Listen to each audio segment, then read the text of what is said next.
Okay, so we will start the session, one more session of the Logic and Religion webinar, and we are pleased today to have a talk by Grand Priest. The chair of the session will be Agnieszka Oslaska. And before starting, I would like to remember that we are organizing this 4th World Congress on Logic and Religion in CUNY, Romania. And it's still possible to submit an abstract. I will put the link on the chat. And then there we go. Please, Agni, you can go ahead.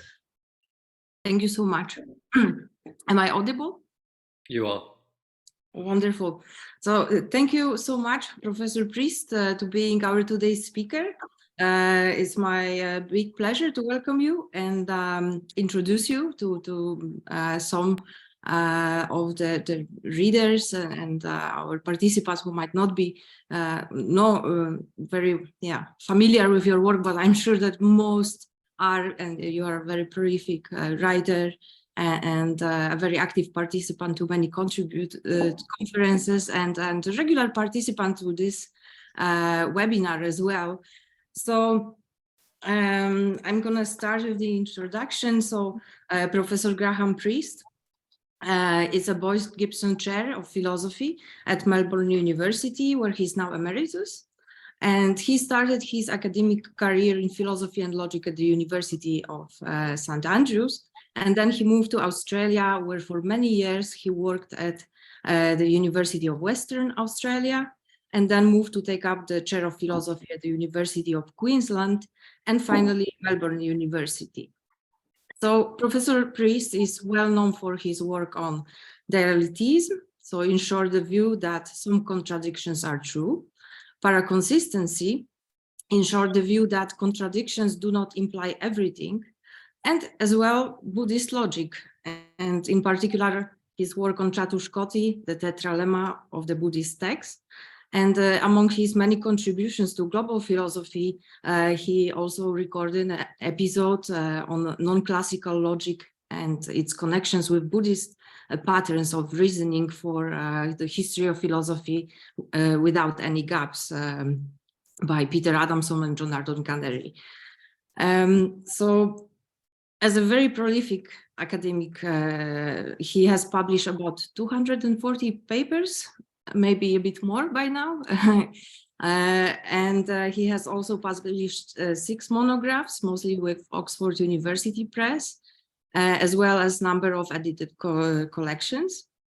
And the most recent ones, I'm gonna just briefly mention a few, are Everything and Nothing, Capitalism, Its Nature and Its Replacement, Buddhist and Marxism Insights, What Can Be Said, Paradox and Contradictions in East Asian Thought, The Fifth Corner of 4, an essay on Buddhist metaphysics and Chatushkoti, an introduction to non-classical logic from if to is, in contradiction, a study of the transconsistent, and beyond the limits of thought, among others volumes. So much of his work has been in logic, especially non-classical logic and related areas. However, he has also published widely in many other areas such as metaphysics, Buddhist philosophy, and the history of philosophy, both East and West. So the title of today's talk is Dialetheism and the Ineffability of God. So warm welcome, Professor. It's wonderful to have you here, and we are looking forward to your talk. Thank you very much indeed. Just one small addition. Nowadays, I live and work in New York. So I'm at the Graduate Center of the City University. So that's where I am today, essentially. Okay.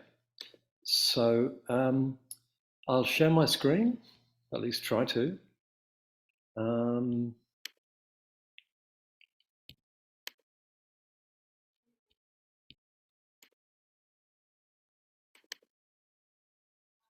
How's that? Can you guys see the screen? Good. Okay. And do I have contact? Everybody can hear me? Excellent. Thank you. Well, look, thank you for the invitation to be here today. I'm delighted to be here. Religion is not something I think about much, to be honest. However, since this is a Society for Philosophy of Religion, I'll talk about it. And what I want to talk about is the following. It's pretty standard Christian theology that in some sense God is undescribable, ineffable. But of course, Christians say a great deal about God. It's sort of worse than that, because not only do Christians explain why God is ineffable in a certain sense, but they give reasons why this is the case. So they give arguments to the effect that God is ineffable. And of course, if you give arguments to the effect that God is ineffable, you've got to be describing God in some fairly robust sense. So this is something I'll call the revenge trap. Someone who wants to hold that God is ineffable and give arguments as to why this is the case appears to be contradicting themselves. That's the situation that I want to talk about today. And as I said, it's a well-known problem or phenomenon or situation, however you want to describe it, that Christians find themselves in. So, for example, here is Karl Barth, probably one of the most influential Christian theologians of the 20th century. And in one of his books, The Word of God and the Word of Man, he says this: as ministers, we ought to speak of God. We're human, however, so we cannot speak of God. We ought therefore to recognize both our obligation and our inability. So the situation I'm talking about is very well recognized. And let me also say, this is not a situation that you find only in Christianity. It arises in many of the major world religions. You have it in Islam, you have it in Buddhism, you have it in Hinduism. It turns out that something is ineffable and people give reasons as to why. So Christianity is not the only religion that falls into the self-referential trap, but it's the one I'm going to talk about today because it's the one that I guess I'm most familiar with, and probably many of you are more familiar with these things. So that's roughly what I'm going to talk about, and here's where we're going. There's an introduction, and you've more or less had that. Okay. Then I want to look at the self-referential trap in a bit more detail. That'll be the first half of the talk. And what I want to do in the second half of the talk is show you a certain way of handling the self-referential trap. So at least prima facie, the trap involves the theorist in a contradiction. The claim that God is both effable and ineffable, that it's ineffable is dogma, and that it's effable is shown by the fact that you're talking about it. One way out of this, in fact, I suspect really the only robust way, is, I think, to accept the contradiction, namely that God both is and is not ineffable. And you might think that's kind of incoherent, but it isn't, because using the techniques of paraconsistent logic, you can show that it's a perfectly coherent view in the sense that you can formulate it perfectly precisely using a paraconsistent logic, and you can show that the contradictions concerning God do not percolate into more mundane things. You can't prove, for example, that I'm a frog and not a frog. So that's where we're going in the second half of the talk. So the first main part of the talk is history, and the second part is logic. So let us do some history first of all. This is essentially Christian history, and I want to show you the self-referential trap in operation. So when Christianity falls into the self-referential trap, it doesn't do so because of its biblical roots. There are hints of this in the Bible, but it's really its connection with Platonic philosophy that causes the self-referential trap. And the sort of godfather of the self-referential trap is this guy, Plotinus. Plotinus wasn't a Christian, of course, but he had an enormous impact on the development of Christian philosophy, Muslim philosophy. It's hard to read the history of Christian philosophy without him. And according to Plotinus, there is something which grounds being. He calls it the one. And he describes it as follows. But that which, not having many parts in itself, is thereby not one by participation in the one, but is itself the one.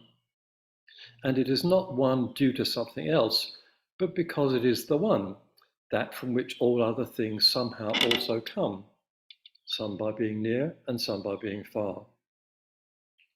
That which comes after the principle is somehow, by the influence of the one, all things partake of the one, and any part of it is all things besides being also one. So that's the one. He draws this from what he thinks is Plato's views. And when Christianity gets its hands on this, the one is going to become God. But Plotinus is quite clear that the one is ineffable. For this reason, the one is in truth ineffable. For whatever you might say about it, you will be saying something. But to say transcends all things and transcends the majesty of the intellect is, among all other ways of speaking of it, the only true one. Not because it's its name, but because it indicates that it's not something among other things, it having itself no designation. But as far as possible, we try to give ourselves indications of it. So in that last sentence, there's already an awareness of the self-referential trap. He's quite clear that you can't say anything about the one, because to say anything is to treat it as something, but whatever it is, the one is not something, it's beyond being. But he says a lot of things about the one in the Enneads. You can thumb through the Enneads when you have an evening to spare, and you can see all the things that he says about the one. All right, so that's the origin of the problem in Christian theology. And of course, Christian theologians are well aware of this problem. And generally speaking, there are two standard responses, or two ways that people try to deal with the self-referential trap in Christian theology. One is the anaphatic and one is the cataphatic. Roughly speaking, the anaphatic strategy is sometimes called negative theology. It says you can't say anything positive about God, all you can do is deny things. The other strategy is the cataphatic, which says you can say things about God, and they're positive, but you can't say them literally. You've got to say them analogically or in some other non-literal fashion. And what I'm going to do is have a look at one person from each of those camps. So let's start with the anaphatic camp. So here is Pseudo-Dionysius. We don't know his real name. Dionysius was a pseudonym, and he's late 5th or early 6th century, and he is really the founder of anaphatic theology. And in mystical theology, he says the following: once more, ascending yet higher, we maintain that God is not soul or mind or endowed with the faculty of imagination, conjecture, reason or understanding, nor is it any act of reason or understanding, nor can it be described by reason or perceived by the understanding, since it's not number or order or greatness or littleness or equality or...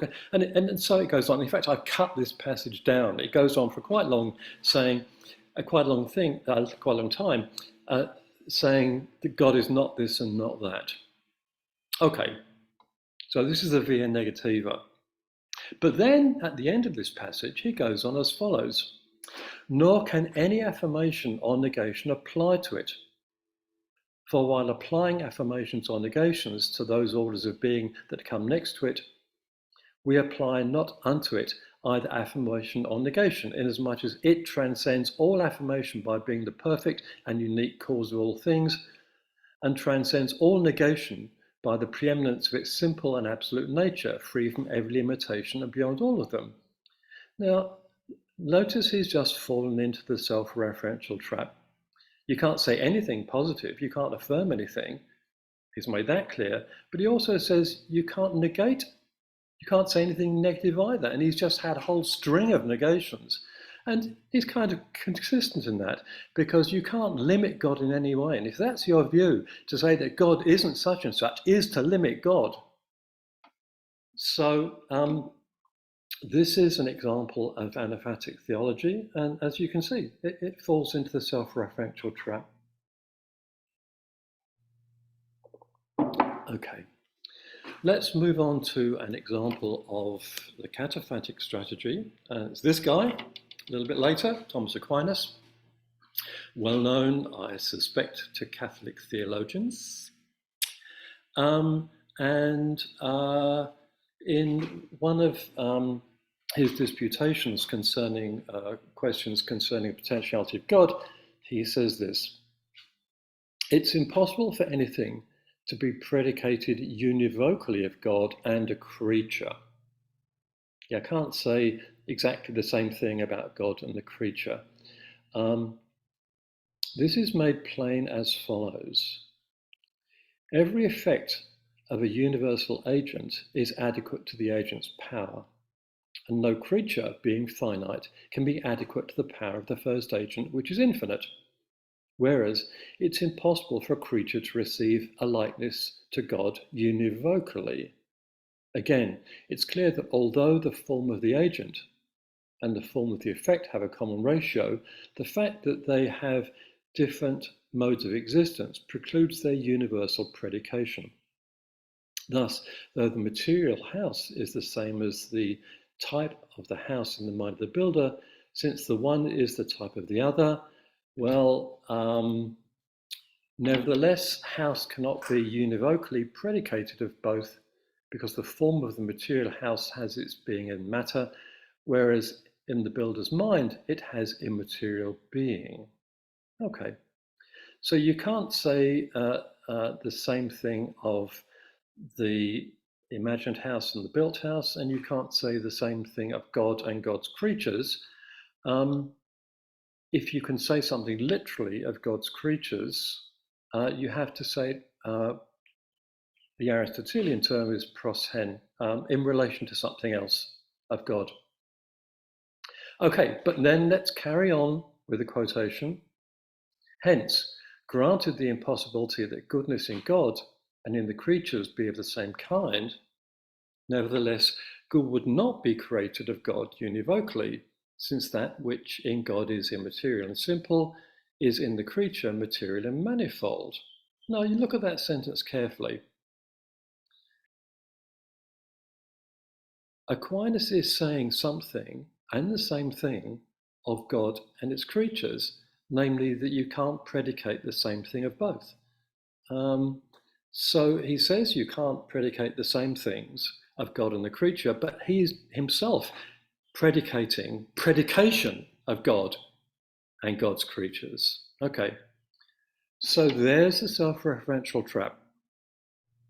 All right, now, of course, there's a lot more to be said about what you might do if you're following the anaphatic or the cataphatic strategy. I don't want to talk about those anymore. We can talk about them in the discussion if you wish, but let me just say that I don't think they're very successful. Before we end this tour of history, let me mention one other person from history who doesn't really fall into either the anaphatic or the cataphatic strategy. And this is someone who you may have heard of. He's a Neoplatonist, Nicholas Cusa. There are his dates. And Nicholas is well aware that God is ineffable. Okay, now here's one place where he says it from unlearned ignorance. Since the unqualified and absolutely maximum, that which there can be no greater, is greater than we can comprehend because it's infinite truth, we attain to it in no other way than incomprehensibly. For since it's not of the nature of those things which can be comparatively greater and lesser, it is beyond all that we can conceive. And if you can't conceive it, you can't speak about it. So it is quite clear that you can't speak about God. But, and here's the twist, he's no Aristotelian. He's not driven by the thought that you must reject contradictions. In fact, he attacks Aristotelians for their endorsing the principle of non-contradiction. So, coming back to God, he says this: God is not, as well is, all that which is conceived to be, and it is, as well as is not, all that which is conceived not to be. But it's a given thing in such a way that it is all things, and is all things in such a way that it is no things. Okay, so that's an explicit contradiction. He's well aware of this, and he knows exactly what he's doing. So, if I have sympathies with any of these three, it's with Nicholas. I don't want to go as far as saying that everything is both true and false of God. That's a bit crazy, I think. But I think that some things, if you believe in a Christian God, are true of God and false of God, namely that God is effable and ineffable. Okay, so that's the position I want to look at in what remains of this talk. And you might think that this view is incoherent. I want to show you that it's not, at least in the sense that assuming the techniques of paraconsistent logic, there's a quite simple and straightforward model of the claim that God is both effable and ineffable. And as I said, you can use the model to show that the contradictions, or that contradiction, does not spread everywhere into more mundane things, such as you and me. Okay, so let's now have a look at this model. And before we get there, just a couple of preliminary comments. So a number of things could be said to be ineffable.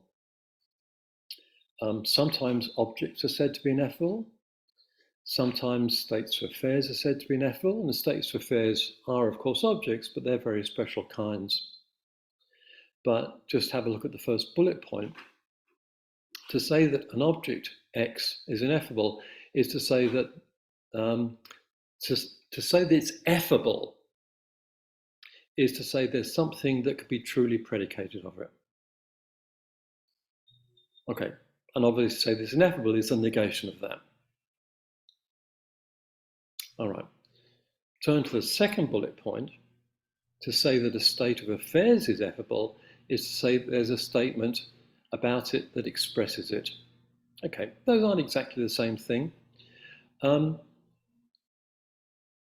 Of those two kinds of ineffability claims, I actually think that it's the second that's more fundamental, because you can define an ineffable object in terms of ineffable states of affairs. And there's the definition, that object X is effable if and only if for some obtaining state of affairs S is about X and S is effable. So you can define effable states of affairs in terms of, you can define effable objects in terms of effable states of affairs. As far as I know, you cannot run the definition the other way. I don't think you can define effable states of affairs in terms of effable objects. However, in what follows, I'm only going to be talking about effable and ineffable objects. So just have a look at the first bullet point on the page again and stick that in your memory banks. To say that an object F is effable is to say that there's something that can be truly predicated off it. Okay, that's the definition of the effability, ineffability of God we're going to be working with. All right, now to model this situation, we're going to have to use a paraconsistent logic. I'm going to use the logic LP because it's nice and simple. It's very, very close to classical logic. I'm going to assume that everybody is familiar with classical logic. You may not be familiar with LP, but I'll explain to you what it is, and you can see how close it is to classical logic. So it's actually a very familiar paraconsistent logic. And we're going to need second order LP, which is where you've got quantifiers that range over objects and quantifiers that range over second order entities, properties, sets, or whatever you want to take them to be. So the language is the standard second order language, like classical second order logic. I'm going to assume there are no function symbols, we don't need them. And I'm going to take all predicates and second order quantifiers to be monadic. You can have other adicities if you want, but we don't need more than monadic, and it keeps things simpler. All right. Now, an interpretation is a structure D1, D2, delta. So it's got three components. D1 is the first order domain. That's the domain of objects. D2 is the second order domain. That's the domain of the second order monadic quantifiers. And delta is the denotation function. So you can do, it's the same in classical logic. So D1 and D2 are non-empty sets. They're the domain of the two kinds of quantifiers. For any term T, the denotation of T is in the first order domain. And for any monadic predicate P in the second order domain, then D2 is a set of pairs X and Y such that a set of pairs Y and Z such that each of Y and Z is a subset of the first order domain. Now this is where, and this is the only place where this paraconsistent logic deviates from classical logic. Because in classical second order logic, the second order domain would comprise subsets of the first order domain, namely those things of which the predicate is true. Now, in classical logic, truth and falsity are exclusive and exhaustive. So if you know the extension, the Y, the things that make the predicate true, you know the anti-extension, the Z, because it's just the complement of that. But in LP, you've got to treat truth and falsity even-handedly. Once you've said whether a predicate is true of something, then you need separate information to know whether it's false and vice versa. So when you say what a member of the second order domain is, you've got to give its extension and its anti-extension. You need both. So Y is the extension of the predicate, the things that make it true. Z is the anti-extension, the things that make it false. And you can see that Y and Z are subsets of the first order domain. And in LP, everything is either the extension or the anti-extension.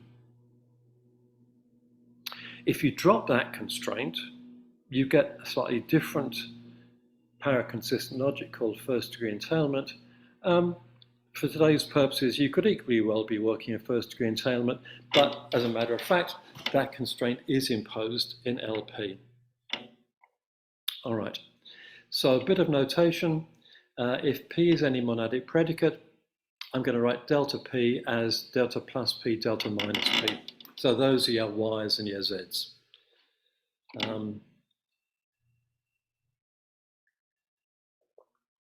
Okay, so that's what an interpretation is. And now you want to know the truth conditions and the falsity conditions.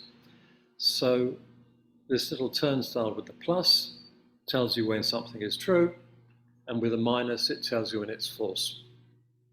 Well, an atomic sentence PT is true just if the denotation of the term is in the extension of the predicate, and it's false if the denotation of the term is in the anti-extension of the predicate. And then the truth conditions for the connectives are ones you are familiar with. A negation is true if the thing negated is false.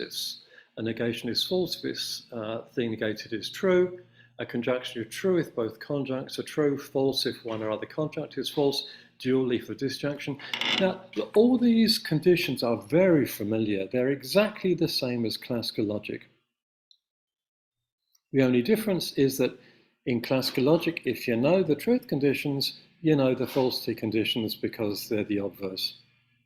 Whereas if you're treating truth and falsity even-handedly, you need both in the pair. Okay.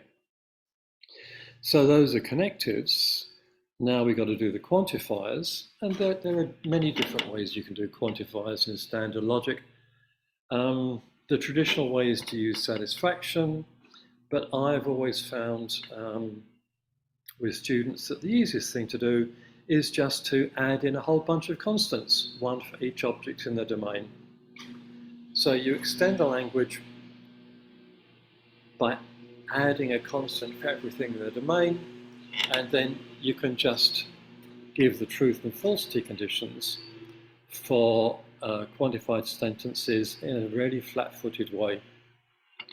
So let's augment the language with new names KD for every D in the first order domain, and capital KD for every D in the second order domain. Okay, it looks there's a typo there. That D should be a capital D. Okay, but the important point there is that you add in a name for every object in the first order domain and a different name for every object in the second order domain. Okay, that's just what that says. Now, you can just give the truth conditions for quantifiers in a very flat-footed way. A universally quantified sentence is true just if for every object in the domain, when you substitute every object in the first order domain, when you substitute its name for X in A, the result is true. And it's false if the dual condition, that is, for some object in the domain, when you substitute its name for X in A, then the result is false. And it's exactly the same for the second order quantifiers. All right. So you know what an interpretation is, you know what the truth and falsity conditions are. The final thing you need is the definition of validity, and the definition of validity is the familiar one. An inference from premises A, set of formulas, the conclusion A is valid if in every interpretation, if every premise is true, the conclusion is true. That's familiar enough. Now, let me emphasize again that everything here is exactly the same as classical logic, with one exception. And the exception is predicates have an extension and an anti-extension, which must be exhaustive, but they needn't be exclusive. So both a predicate and its negation can apply to something. Okay. Apart from that, everything is exactly the same as classical logic. All right. So that's the logic I'm going to be using. And now you've got the background for me to explain what the interpretation is, which models the claim that something, think of it as God, is both effable and ineffable. So here's the model.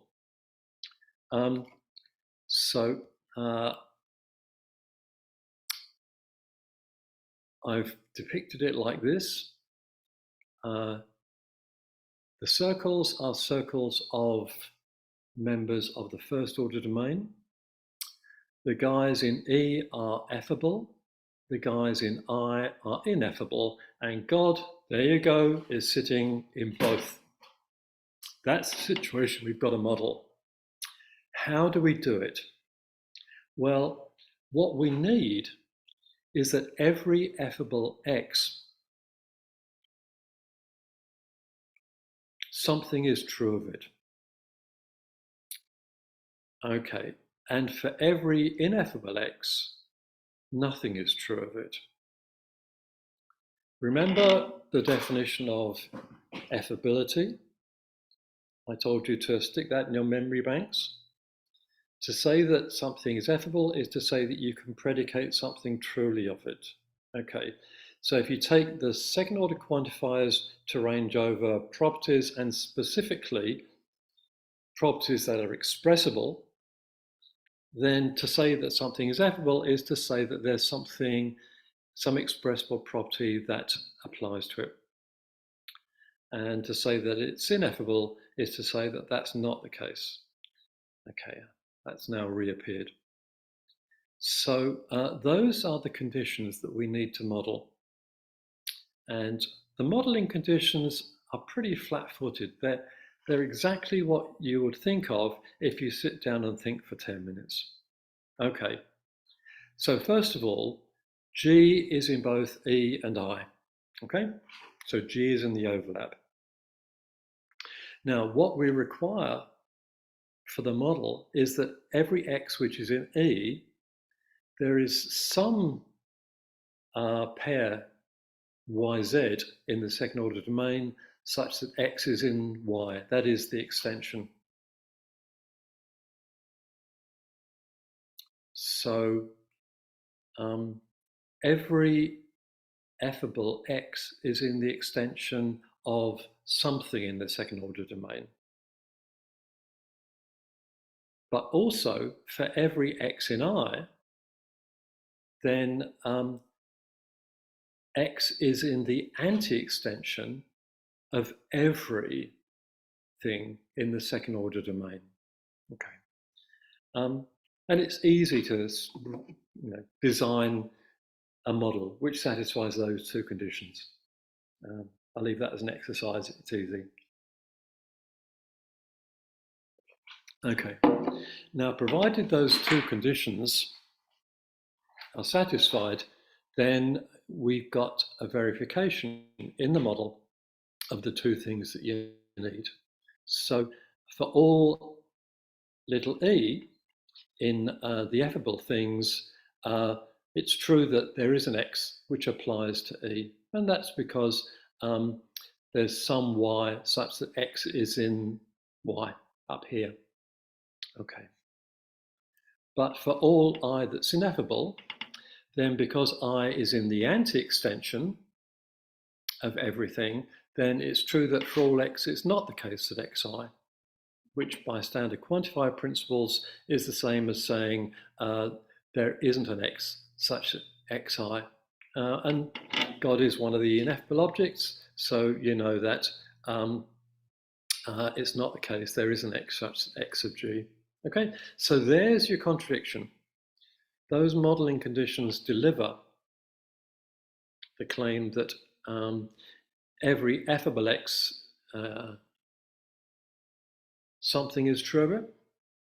So in particular, that holds of God.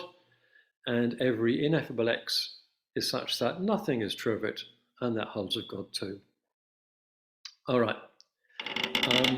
And as I said, obviously G, God if you like, is a contradictory object, but the contradictions need spread no further than G, because for all I've said so far, you can assume that the intersection of E and I is exactly a singleton G. So G is the only thing in the overlap. So nothing else is going to behave inconsistently. So the contradictions are limited to God, not to more mundane things. Okay, let me make one further comment on the model, and then we're done. In second order logic, there's a standard comprehension principle, which says, roughly speaking, that for any condition, there is something in the second order domain of which that is the extension. And in the present context, you can formulate it like this. If AX is any condition, there is some D in the second order domain such that for any first order object, D applies to little d. So big D, little d is true, just if the condition A holds of little d. So that's a standard way of formulating comprehension in this context. I haven't assumed that the model that I've given you satisfies that condition, but it's easy enough to extend it to ensure that it satisfies that condition. Now, if that condition is satisfied, then take AX to be the claim that little x is ineffable. Then, by the comprehension principle, there is a D in the second order domain such that for all objects in the first order domain, big D, little d is true, just if D is such that there's no x which applies to it. But in that case, since D is ineffable, then this condition here holds of it. So it satisfies the relevant AX. And so for all ineffable D, big D of little d, and so there is an x such that x applies to big D. Okay, so this, remember, says that D is effable, and this says that it's ineffable. So D is effable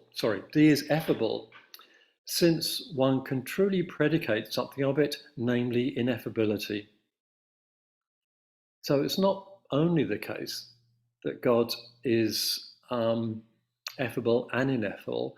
God is effable precisely because it's true of God that God is ineffable. Okay, which is kind of what you'd expect. All right, so that's the model I promised to give you. Let me just remind you where we've been. What we've seen is that it's standard Christian theology to claim that God is ineffable in a certain sense.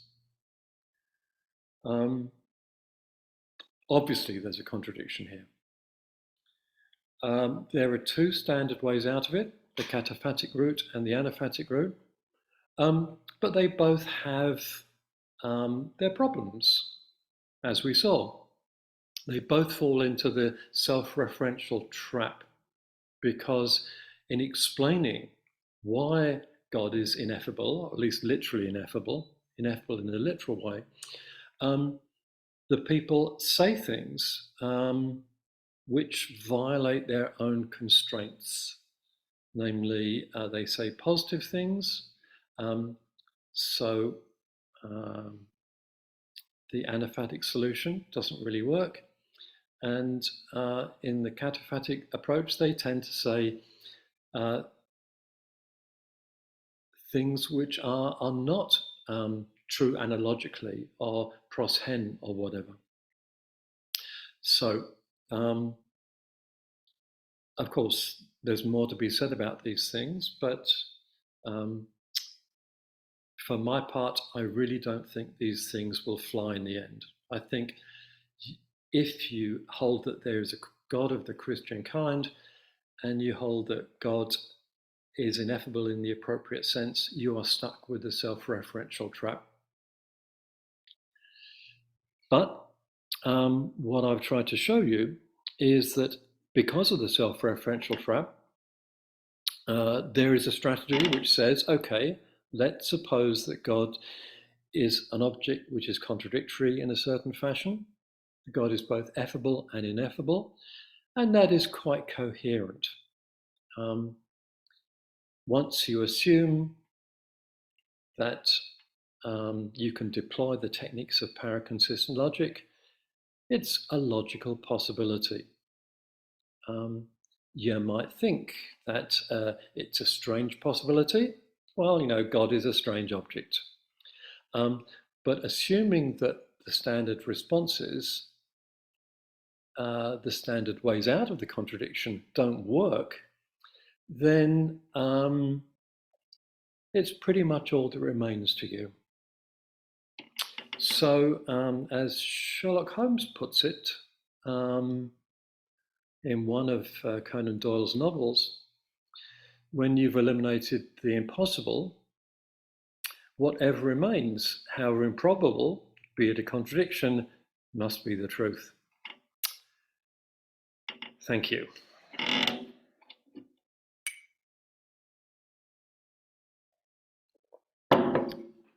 Okay, let me get rid of this. I'll bring it back if necessary. So, Anizika, are you going to chair this? Yes, thank you very much for this excellent talk. So we will start the question and answer session right now. Please raise your hand or write in the chat. So I see there is Anderson who would like to ask a question. Please go ahead. Okay, thanks. Can you all hear me? Yes. Okay, so Dr. Priest, I really appreciate your presentation. Big fan of you. Have your last book with Marcus here. And I think your conclusion today here, it's very similar to your conclusion about nothingness. I did see your presentation in German on YouTube. And on your conclusion, I will not explain everything here, but you do conclude that nothingness is the grounding of reality, right? Yep. And you conclude by saying that, well, that was my conclusion. And I find it's very funny because it's not in the book, it's only in that presentation. You say, from where we go from here, I don't know, let us leave it with the theologians. It may be a joke. I find it very funny, but I take it very seriously. And you have been mentioning, quoting Nicolaus Cusa for quite a while now in your books. But in your last book with Marcus, and also with What Can Be Said, you do talk about Nishida, which I have been studying too. And Nishida does also talk about Nicolaus Cusa, Messe Eckhart, and prophetic theology. Yes. So I have only two quotes here. One is for the book, when it's been saying, for Kitaro Nishida from the Kyoto School, for whom the absolute is a contradictory identity that expresses itself in all things in virtue of its perpetual self-negation. And there is an article from Nishida called Towards a Philosophy of Religion, where he says, God is infinite self-determining form, such a form as something which reflects itself must be called the form of the formless. In this sense, God is absolute nothingness. Being of form may be called the shadow of the formless. God may be called an eternal mirror, the wisdom of a greater perfect mirror. So what I want to ask is that, of course, Nishida is not talking about a concept of a personal God.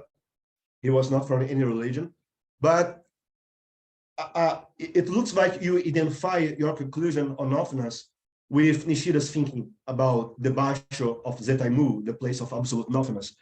But it's pretty clear that in his book, for example, In Inquiry into the Good, Nishida does call this absolute nothingness, the grounding of reality, as God. God, for him, is the foundation of infinity activity and the ground of reality. It's just that. It's not a religious concept. It's just a metaphysical perspective.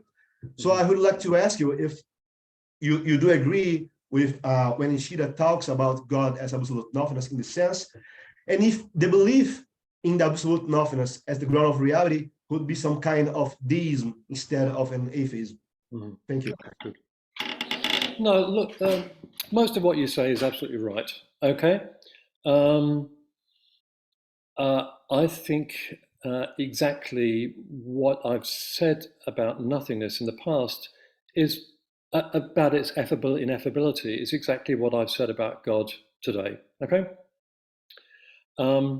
The difference is that I believe in nothingness and I don't believe in God. I'm not a Christian. I'm not a theist. So what I was offering today was for people who are Christians and therefore are theists. What they want to make of it, I leave for Christians to determine. But I wouldn't endorse the thought that God is effable and ineffable just because I don't believe in the existence of God. But I do believe in the existence of nothing, and I think that nothing is effable and ineffable. Okay, so that's me and theism. Now, Nishida. What you say about Nishida is right.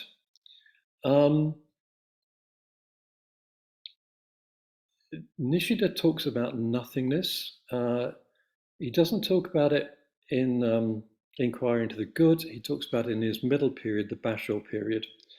But he pretty much says that what he means by Zetaimu is the ground of reality, and it's effable and it's ineffable. Okay. And you're right that he identifies this with God, although as you pointed out, you've got to be very careful. The Japanese word that it gets translated in English as God is kami. Kami is not God. Kami is, in Japanese, it's some kind of the kami are many, and they're spiritual things. But in some sense, they're the basis of Shinto, or an integral part of Shinto. And Nishida thinks that when people in Japan appreciate spirituality, they're appreciating this sort of kami, this ground of reality, which he identifies with nothingness. And he thinks that people in theistic cultures, such as Christianity and Islam and so on, though he doesn't talk much about that, when their spirituality is also a grasp of this numinous thing. So he identifies Western spirituality with Japanese spirituality in the sense that he thinks that they both have a ground of this numinous thing, nothingness. Call it God, call it kami, that's right. Now, he only comes clean about this right at the end of his life, in his very last writings, where he spells out the connections that has been sort of at the back of his mind. But he does spell them out there, pretty much as you say. Now, to the extent that Nishida thinks that there's nothingness, there's a ground of reality, that's ineffable, I'll go that far. Nishida's views on spirituality, I'm not going to go that. I'm not going to follow him down that track. I think he runs a very special line on spirituality, and I don't think I agree with him on that at all. So I would certainly distance my view from his when it comes to his take on spirituality. Sorry, it's a long answer, but it was a long question. It is, no problem. Thank you. Thank you. We have a question on the chat from Simon Weir, and he says, thanks for your talk.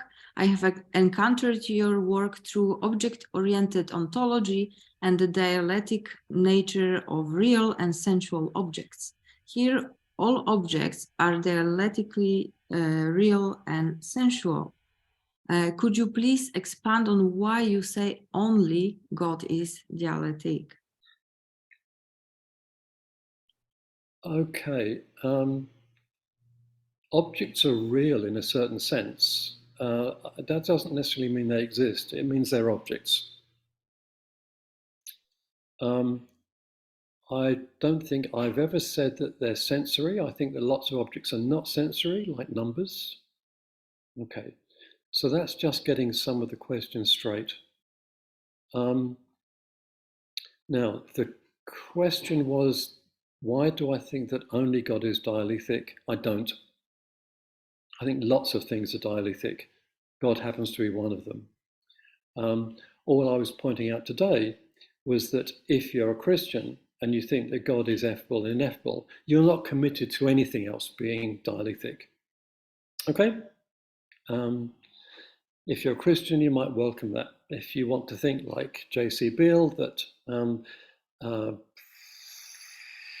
God is a very strange object and it can have strange properties, then you might like that.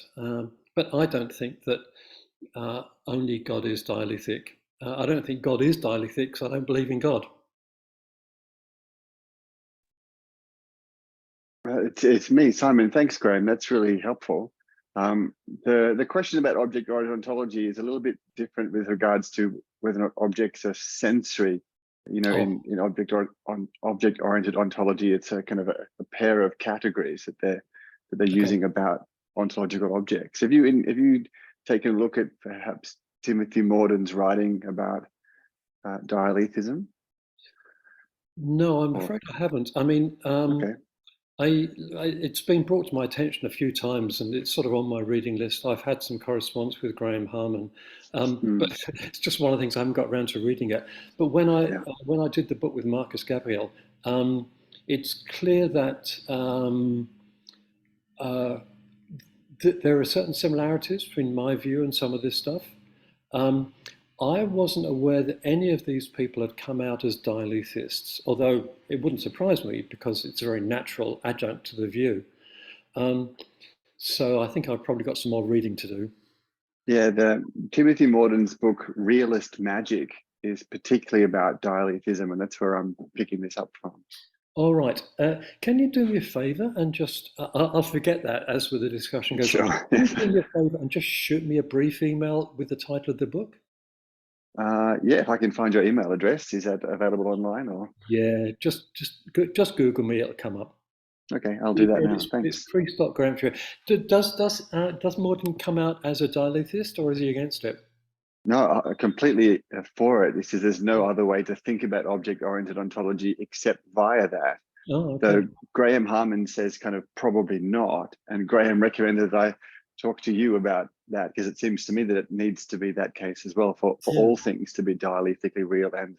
Okay. Well, I certainly look forward to reading the book, and thank you very much for the reference. No, thanks for your answer. Our next question is from Invate.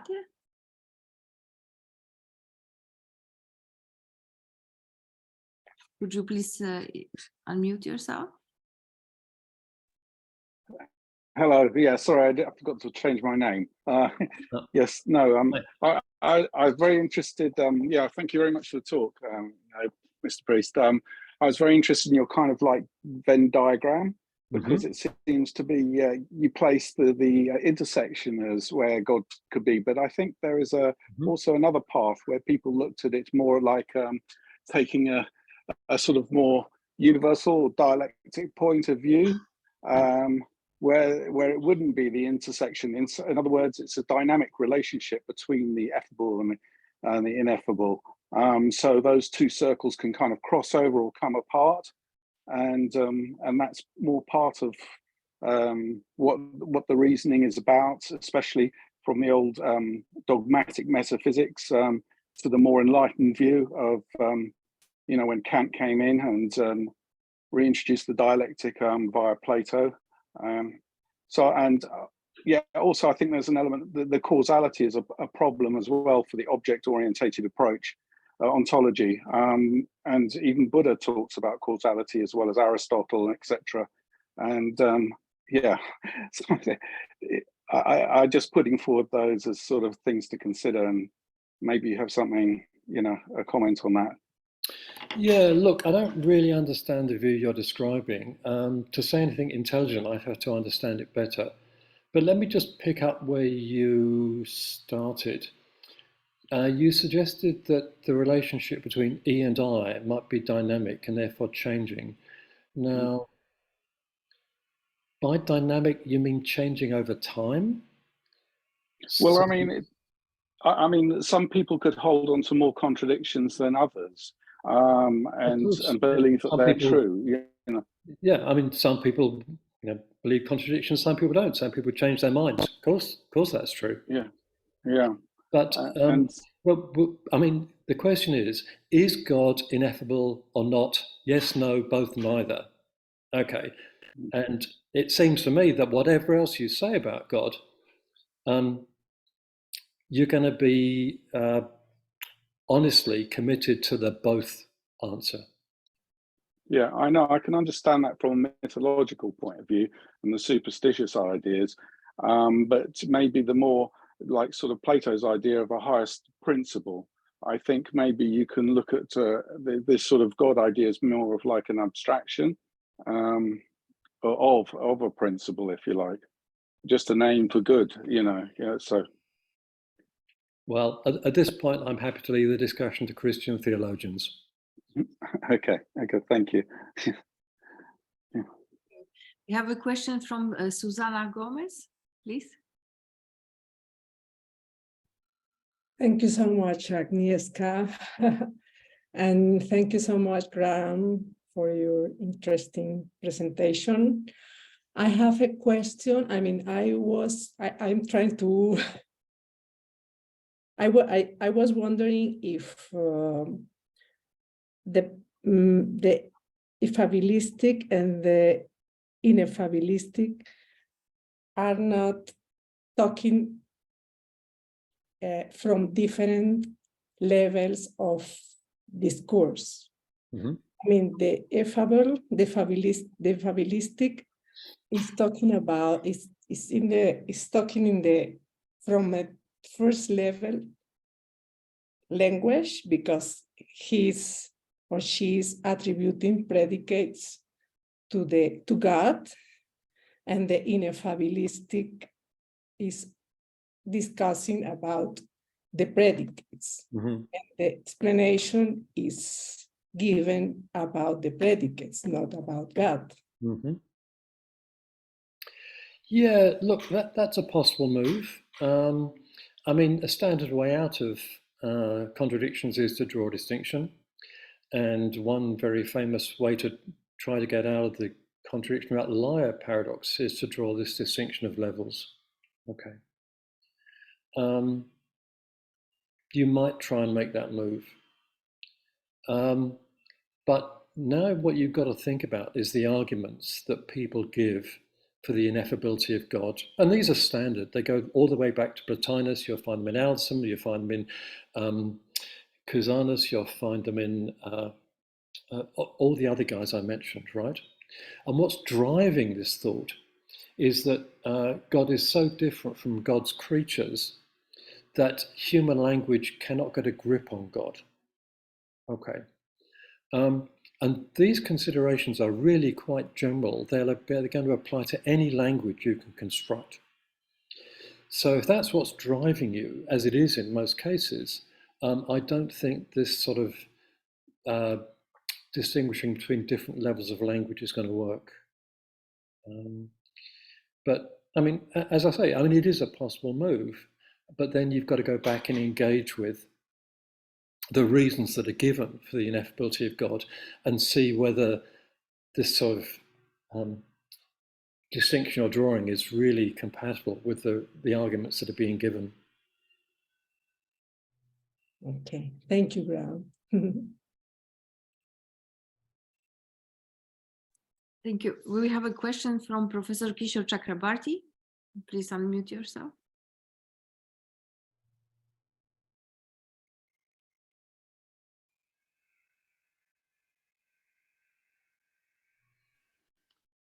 Can you hear me now? We can. Thank you. Thank you, Professor Priest. I had the pleasure of meeting you in person when I was a visiting professor at Australian National University many, many years ago. I am familiar with your work, but not really that familiar with the particular LP system that you have used today for your presentation. I'm just curious, since you gave a historical introduction and mentioned Plotinus, Nicholas of Cusa, and others, whether you, and also mentioned the Buddhist Chatushkoti, the Tetralemma, whether you found anything of something that relates to your work in the Advaita Vedanta writings of Shankara and others. As you probably know, that even Plotinus and even Plato, there is much evidence, had some interest in Upanishadic thought. You know, classicists have debated this for a long time, and Plotinus even joined the army of the Roman Emperor Gordianus to travel to India to be able to have conversation with the Upanishadic thinkers. He was aware of the viewpoint of Brahman, which is not the Christian God. The Brahman of Advaita Vedanta is certainly not the God of Christianity. But the dilemma, or the kind of issue that you have presented about effability and ineffability is very, very well known about the Brahman literature that we have in Advaita Vedanta. Yes. And that is something that interested even Plotinus, and even before that, you know, Plato came under, according to many classicists, significant influence from the Upanishadic thought, particularly Katha Upanishad and other Upanishadic writings. So there's a great deal of literature in Sanskrit sources that are not available probably to many of our listeners today, but there is also plenty in English by way of monographs on Advaita Vedanta. There is a book by Arash Bihari Das called Introduction to Shankara, where he explains in what sense Shankara talks about inevitability of Brahman, mainly by way of questioning the presuppositions that lead to the position that that God is one thing, God is something like a thing that can be identified with one of its attributes. So, you know, Shankara takes that line. It's not quite the same line that you have adopted today, but there is a significant body of writing in English that is available, certainly in Sanskrit, hundreds of them on Advaita Vedanta that may not be easily accessible to everybody, but a lot of writing in English as well on Advaita Vedanta, literally hundreds of books that have gone into the concept of ineffability and why a contradiction does not have to logically imply everything. There are, more technical writings by Fritz Stahl and others that go into that. Maybe some of that could be related to some of the thoughts that you presented. Thank you so much. It's very, very clear.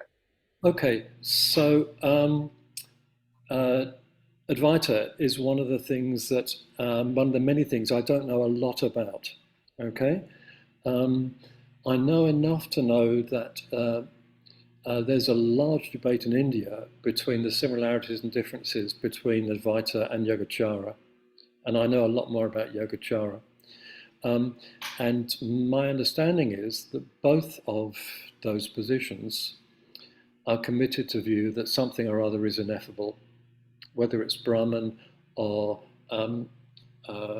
the storehouse consciousness or whatever. So prima facie, at least, both of these positions are in the same sort of situation that I was talking about today.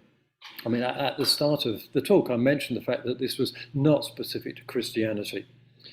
As far as Buddhism goes, I think that the most robust solution is to buy the contradiction. And I've written about that in other places, okay? My grasp of Advaita is not sufficient to know whether I'd want to say the same about that. That's something I'd have to learn more about, think more about, and thank you for the references. But it may well be the case. I mean, if there are similarities with Yogacara, that certainly will be the case, I think. As to the historical question, there's, as I'm sure you know, there's an enormous amount of speculation about what information went back and forward across the Silk Route between Greek philosophy and Indian philosophy. It's pretty clear that there was information going across, and certainly some people went in one direction or other, including Plotinus. What they learnt, what they took with them, what they received, is all speculation. I don't think, if I remember right, Plotinus discusses anything to do with Indian philosophy in the Enneads. But of course, that doesn't mean he wasn't influenced by it. So there are certainly resonances between some of the Indian views and some of the Greek views. That's absolutely clear. Is one drawing from the other? Is influence going both ways? Are these people coming up with similar ideas at about the same time? Because that often happens in the history of philosophy and science. Look, I don't know, and I doubt that we ever will know. But, you know, all we can do is conjecture about these things. Thank you. Thank you. I wanted to add to that on this topic, there's a book of Wilhelm Halbfass, which was translated to many languages about the Indian and Greek influences and Christian afterwards. So it's India and Europe, an essay in understanding. Yeah, what textual resources? What textual resources is he drawing from? I would need to have a closer look. I don't remember right away. But, okay. I mean, I've read a few books on this, and all of them have been speculative, just because there's nothing in writing. So, I mean, you're going to have to dig up texts from like Megasthenes. Sorry? Historians, Megasthenes, some doxographists. What Plotinus says about the one, you know, I read it in Greek as well, not just in translation, seems to be a word by word, you know, not just similar. There are many, many Upanishadic passages that talk about Brahman as one. Brahman is also one. And the oneness is described in the Upanishads, many of them in detail. And the Enneads, you know, when it talks about that, seems to be not just similar, word by word, you know, that close. Maybe. That is why many classicists, you know, think of that as an evidence of possible influence. Look, it's possible, but it's clear that the major influence that Plotinus is recognizing in the Enneads is Plato, in particular Plato's doctrine, Dialogue of the Parmenides. Okay, now, of course, he can be influenced by other things. I mean, a lot of the things he says in the Enneads are quotes from Plato as well.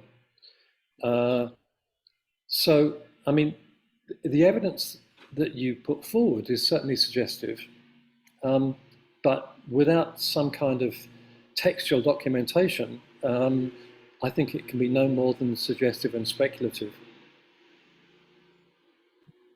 Thank you. Thank you. So, Ricardo was waiting for quite a long time, so please go ahead. And thank you for your patience. No problem. Thank you very much, Agnes. So thank you, Professor Priest, for the wonderful talk. The discussion is really, really nice. That's been a really great session. I would like to move to another topic, more specifically about the debate on the rationality of theistic belief. Because I mean, you presented the idea that God might be thought as effable, and at the same time ineffable. You gave a logical model. That's very nice. But I mean, you are in some sense doing formal philosophy, and some people they defend, like Sven Hansen, for instance, that there must be some kind of interaction between formal philosophy and the philosophical field to which they are somehow contributing. Philosophical field at hand is, of course, philosophy of religion. And again, in philosophy of religion, we have this debate whether or not the belief in God is rational. And traditionally, this debate that has been carried on through both like arguments for and against the existence of God, and also the analysis of the concept of God. And the whole debate presupposes that God is effable, right? Because we're speaking about God, we're giving evidence or giving arguments for the conclusion that it is probable that God exists, or it is more probable than not that God exists, and so on and so forth. And in this debate, people who defend that God is ineffable, if they are theists, for instance, and they are theists, they will defend themselves by saying that all those arguments, say the problem of evil, whatever, they are talking about something that can't be talked about. So they don't really reach the conclusion that belief in God is irrational. Of course, you can even talk about whether or not you can believe in something that you can't talk about, you can't have a minimal kind of description. But my question is, how your it seems that you are claiming that God is both effable and ineffable. How this claim can contribute to this debate, because we are at the same time supporting people who say that God is effable and supporting people who say that God is ineffable. So it seems we get a kind of draw that well, I'm just wondering how this can somehow contribute to the philosophical debate on the rationality of this belief. So if we could elaborate on that.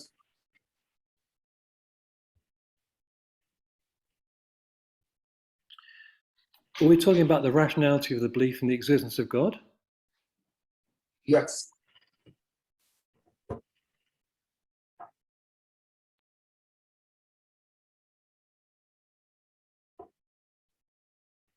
I don't think it has any effect on that at all. Okay. I mean, of course, there are many arguments for and against the rationality of, there are many arguments for and against the existence of a Christian God. Yes.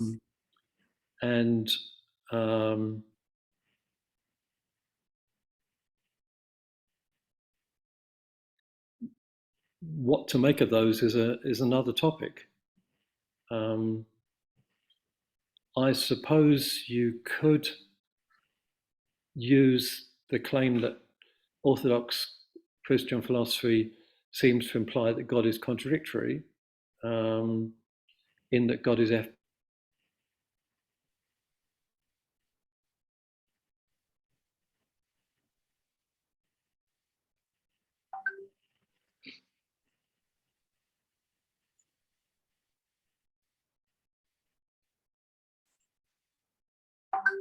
that's the only connection I can see.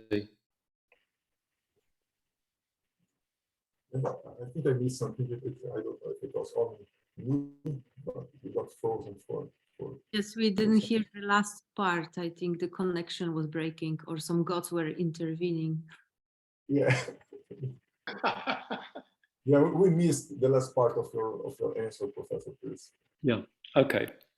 What I said was that the only connection between what I've said today and arguments for and against the existence of God is as follows. Suppose you think that Christian philosophy commits you to the claim that God is effable and ineffable, and you accept that as a reductio argument of the existence of God.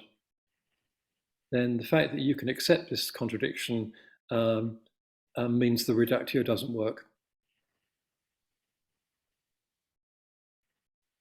That's the only connection I can see. Okay, thank you.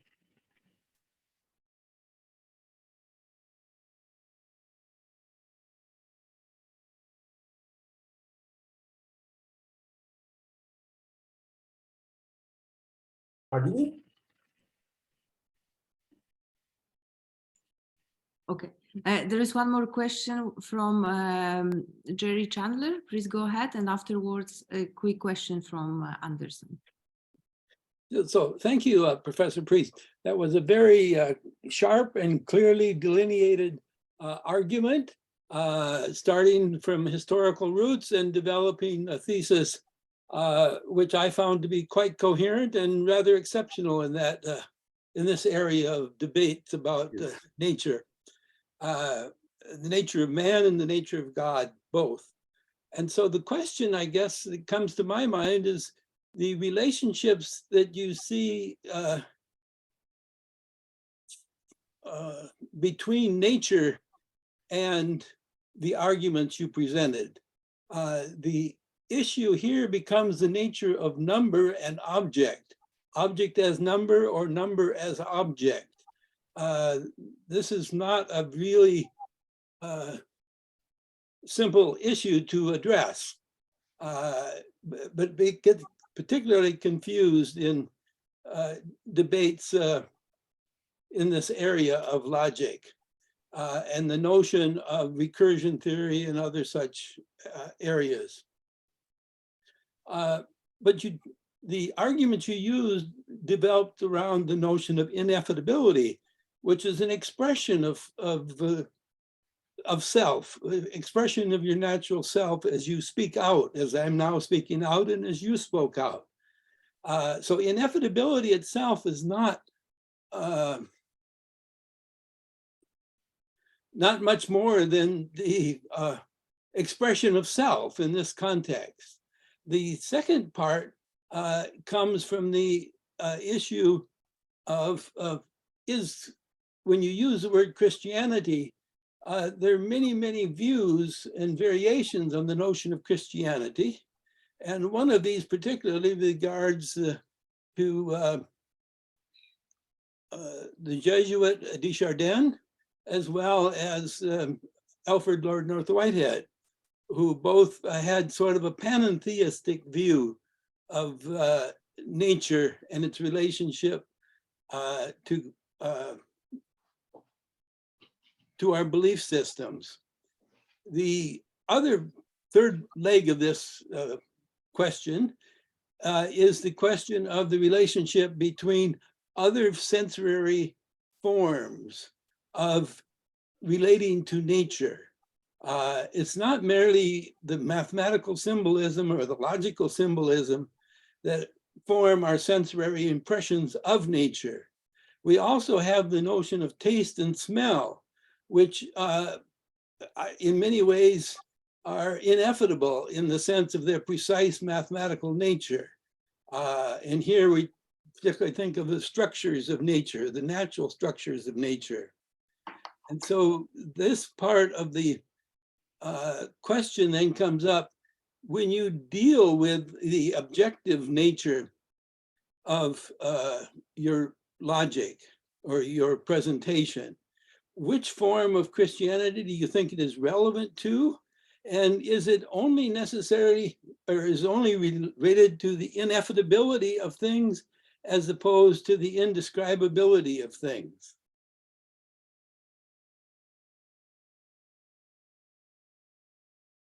Okay, look, you said a lot of things there, and I don't pretend that I followed them all. Well, let's keep it simple then. I've made the framework. Let me make it very simple. The atomic numbers are numbers. They have properties. They have a realism about them, which include the sense of taste and smell. And these are part of our relationship with nature. And so if we consider such parts of the object of nature, which are, and these are not ineffable totally, but they're basically ineffable in terms of structuralism involved, logical structuralism. So the question then is, how does this notion of objectivity relate to your views? Look, as far as I understand, it doesn't. I mean, I was talking about God. I wasn't talking about anything else. Well, you mentioned the notion of number and how number replied to object. And I'm particularly concerned with the atomic numbers. So what is an object? What's the limitation of objects in this area? Let me try and get clear. What do you mean by atomic numbers? the chemical table of elements is an ordered list of So like objects. hydrogen is one. Pardon?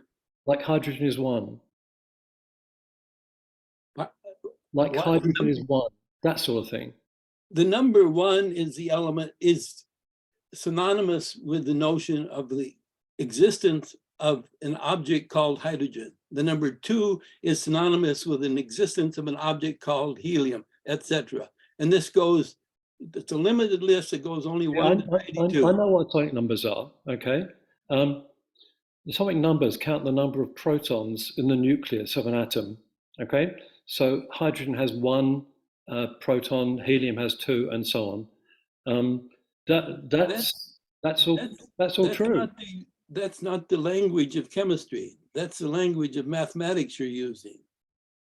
Well, it's certainly the language of physics, excuse me. But it doesn't deal with things like DNA and that sort of issues that are very. Well, that's true. I mean, atoms are not DNA. That's a different topic.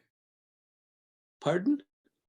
Look, do you want to talk about atoms? Do you want to talk about DNA? Do you want to talk about God? I mean, they're all interesting. I want to talk about molecules, objects called molecules. Okay. All right. Well, big molecules, big molecules and their role in nature. Okay. Molecules don't have atomic numbers. Okay. That's atoms. Molecules are sums of atomic numbers. They're called. No, they're not sums of numbers. They're sums of atoms. Well, they're called molecular numbers. Molecules are called molecular numbers? Yes, they're synonymous with it. You add the atomic numbers together, you get molecular numbers. I'm afraid this is a bit of chemistry which is beyond my schoolboy chemistry. Thank you. So maybe you would like to email about that. We are a little bit diverting from our topic. So last short questions, it's Anderson, please go ahead. And then afterwards, Ricardo would like to make an announcement. Okay, I really appreciate Dr. Graham. I have been waiting for today for some time. So short question. When you do mention about Plotinus, we have the one, and the one is ineffable. But the emanations from the one, they are effable. But as the emanations from the one are also the one, so in this case, the one is both ineffable and effable. I would like to ask if that, when you do talk about the nothing, that is the ground of reality, you did also talk about a quantified nothing that is different from this nothing, which is the ground. Would there be any similarity between the one and its emanations with the ultimate ground that is nothing and quantified nothings? Quantified nothingness, it's just that. Thank you.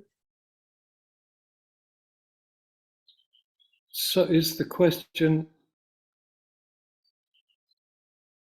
is the relationship between nothing qua ground of objects and objects the same as the relationship between Plotinus 1 and the other emanations? Is that right?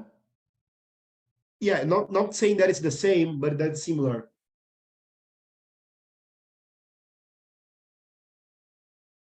Well, there are certainly similarities because I mean, Plotinus takes the one to be the ground of the unity of every object, and he's quite explicit that to be is to be one. So Plotinus is quite explicit that the one is the ground of being of every object. Now, certainly what I've argued in the past is that nothingness is also the ground of the objecthood of any object. So in those ways, we agree. Of course, Plotinus has a very complex story to tell about the relationship between the emanations like nous and so on. And I don't think I'm going to have any kind of similar story to tell about that. But there's a kind of basic similarity. I think that's true. Hello, Professor Priest. Hello. I admire very much your talk. I have a short question regarding the implications of your talk for the problems related to disagreements or retraction, because, for example, the effability is a precondition for asserting a property or a predicate to God. So in order to disagree, we have to assert a property P or to reject it. Insofar as we have effability, we can assert either a property or reject it. But in the same time, saying that God is ineffable, it seems that the possibility of disagreement will be totally precluded. Also, the possibility of retracting a previous assertion seems, I don't know, to be void. So what do you think about that? Yeah. No, look, this is a very general issue. It has nothing specifically to do with ineffability in God. This is a feature of Dialetheism. And people often say, well, if you can accept P and not P, then you can't disagree with someone. That's just not true. I mean, I've been disagreeing with many of my philosophical colleagues for many years, even though I accept contradictions. Okay, what the move in the game is this: what constitutes a disagreement is when you assert something and I deny it. Yeah, at a pragmatic level, I suppose. Yeah. Yes, and denying is not the same as asserting a negation. I mean, there are many things where I'll assert, where someone can deny something. Okay, let me rephrase that. Sometimes asserting a negation will count as a denial, and sometimes it won't. Right. Denial is a speech act, and in order to know what speech act is being performed, you have to have an act of interpretation, right? So if I utter a sentence like "the window's open," what speech act am I performing? Well, it could be I could be making an assertion, I could be asking a question, I could be making a command. Which of those I'm doing is dependent on, context. Hearing, yes, thank you. Okay, and in the same way, if I utter a negative sentence, I could be asserting the negative sentence, I could be denying the unnegative sentences. Again, that's a question of determining what speech act I'm performing. But that's, I mean, that's the issue you're raising is a very general one, and it's been debated quite a lot in the literature, and that's where the debate tends to go. Okay. Okay. Thank you very much. I appreciate. Thank you. So thank you very much, Professor Priest, for this thought-provoking lecture at our webinar, and to all of the participants for our lively discussion. And Ricardo still wanted to make an announcement. So please, Ricardo, go ahead. Thank you very much, Agni. Thank you again, Professor Priest. It was a really very interesting talk and very interesting discussion. So I would like to remind you about our next webinar, which will take place, hold on, I'm sorry, July 6th. It will be delivered by Bomo from San Jose State University. And the title of his talk is The Ultimate and the Principle of Non-Contradiction. So it's, of course, related to today's talk. And that's because he will also speak about Chinese philosophy. So I hope you all be able to hear. Thank you again. Thank you, Agni. Thank you.